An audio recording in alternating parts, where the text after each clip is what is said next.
श्रोतेहो नमस्ते. आपल्या सर्वांना शुभ दिवस. श्रोतेहो, जीवनाच्या प्रत्येक वळणावर माणूस काहीतरी शोधत असतो. कधी आनंद, कधी आपलेपणा, कधी विश्वास, तर कधी स्वतःच हरवलेला स्वतःला. या शोधात अनेक चेहरे भेटत असतात. काही चेहऱ्यांवर हास्य असतं, पण मनात अंतर असतंय. काही माणसं शब्दांनी जवळ येतात, तर काही न बोलताच आयुष्यभराची नाती जोडून जातात. पण श्रोतेहो, वेळ मात्र कोणासाठी थांबत नाही. ती प्रत्येकाला त्याच्या वाट्याचा अनुभव देते आणि त्या अनुभवातूनच माणूस अधिक परिपक्व, अधिक संयमी आणि अधिक मजबूत बनत जातो. श्रोतेहो, आयुष्याचं खरं सौंदर्य हे सुखात नसतं, तर संकटातही हसण्याची ताकद ठेवण्यात असतं. नात्यांचं खरं मूल्य हे भेटण्यात नसतं, तर दूर असूनही मनानं जवळ राहण्यात असतं. प्रत्येक जखम काहीतरी शिकवते, प्रत्येक विरह एखादं सत्य सांगतो आणि प्रत्येक अपयश नव्यानं उभं राहण्याचं धैर्य देऊन जातं. म्हणून श्रोतेहो, जीवनाला दोष देण्यापेक्षा त्यानं दिलेल्या प्रत्येक अनुभवाचं स्वागत करायला आपण शिकलं पाहिजे.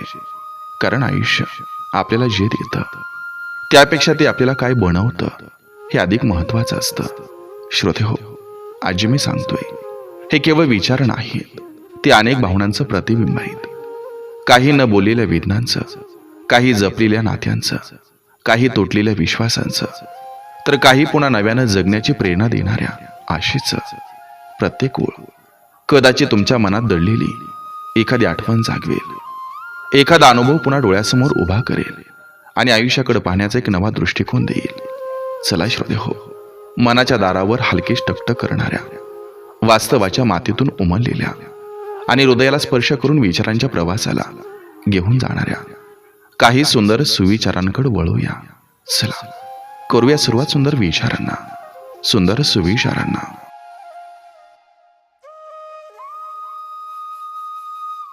विचारांचा प्रभाव मनावर पडतो, मनाचा प्रभाव शरीरावर पडतो. शरीर आणि मन या दोन्हींचाही प्रभाव जीवनावर पडत असतो. म्हणून नेहमी चांगले विचार मनात आणावेत आणि समाधानी राहावं. आपण जी सेवा करतो ती दुसऱ्यासाठी, ही भावना माणसाला अहंकारी बनवते. आपण जी सेवा करतो ती आपल्या कल्याणासाठी, ही भावना माणसाला प्रेमळ बनवते. आळस हे एक प्रकारचं कर्ज आहे, ज्यामुळे तात्काळ सुख मिळतं, परंतु आयुष्यभर त्याची परतफेड करावी लागते. साठवून ठेवलेल्या भावनांचा एकदा का उद्रेक झाला तर त्याचा होणारं परिणाम भयंकर असतात. बापाच्या पैशावर माज करणारी मुलं असतात, पण मुलांच्या पैशावर माज करणारा बाप नसतो.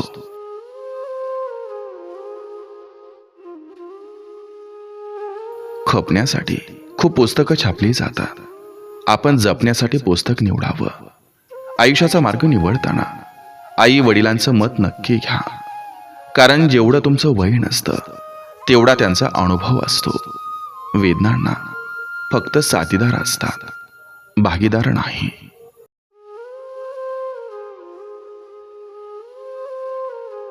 आयुष्य सोपं करायचं की अवघड हे आपल्याच हातात असतं. फक्त आयुष्य जगताना त्यात थोडा विचार आणि काही बदल मात्र आवश्यक असतात. आयुष्य खेळ आहे, आपण ठरवायचं की आपण खेळाडू बनायचं का खेळणं. जरुरीचं नाही लोकांनी आपल्याला समजून घ्यावं. तराजू वजन दर्शवतं, दर्शा नाही. एखाद्या वाक्यानं कुणाला आनंद होत असेल, मानसिक समाधान मिळत असेल, तर ते वाक्य देखील प्रार्थनाच असते. तोल सांभाळता आला नाही तरी चालेल, पण तोंड सांभाळता आलं पाहिजे. सुंदर आयुष्य सहज घडत नसतं, तर ते जाणीवपूर्वक घडवावं लागतं. ते म्हणजे प्रार्थनेतून, माणुसकीतून, त्यागातून आणि सर्वात महत्त्वाचं म्हणजे कृतीतून घडत असतं.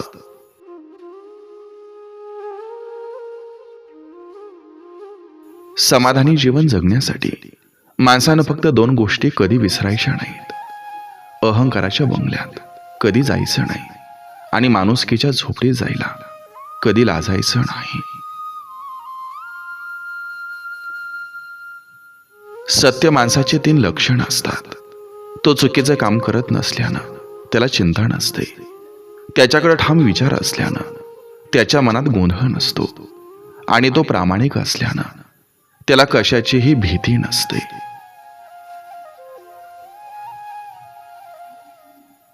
सुंदर फक्त माणसाचा स्वभाव असतो.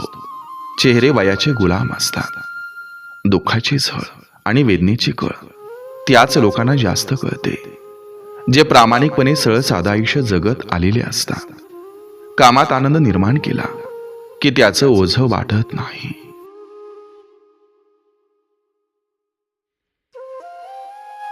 आपल्याला हवा असलेला आनंद स्वतःमध्ये शोधला की मग कोणाचं असणं नसणं हायलाईट होत नाही. कोणत्याही अपेक्षेशिवाय कोणाचंही चांगलं करण्याचा प्रयत्न करावा. कारण एक जुनी म्हण आहे, जे लोक नेहमी फुलं वाटतात त्यांच्या हातात नाही नेहमी सुगंध दरवळत राहतो. जगणं हे साधं असलं तरी चालेल, पण वागणं हे इतरांपेक्षा वेगळं असलं पाहिजे.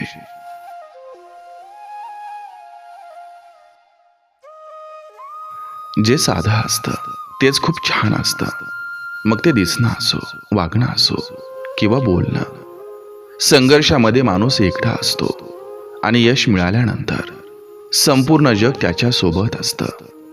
लबाडी करून मिळवलेला विजय हा बेचव पदार्थासारखा असतो.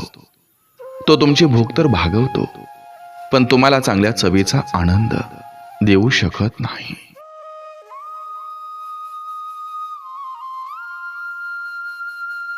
ज्ञानाशिवाय भक्ती आंधळे, भक्तीशिवाय कर्म आंधळे, आणि ज्ञान, भक्ती आणि कर्म याशिवाय जीवन आंधळे. ज्ञान हे पैशापेक्षा श्रेष्ठ आहे, कारण पैशाचं रक्षण तुम्हाला करावं लागतं. ज्ञान तुमचंच रक्षण करतं. आशेचे, निराशेचे असे अनेक प्रसंग येतात, पण विचारांचा भक्कम पाया असणारी माणसं कुठल्याही प्रसंगी ठामपणे उभी राहतात. आयुष्य ही एक परीक्षा आहे. त्यात दुःख हा प्रश्न आहे आणि आनंद हे उत्तर आहे. जो स्वतःवर विश्वास ठेवून प्रत्येक दिवस आनंदानं जगतात तेच ही परीक्षा पास होतात.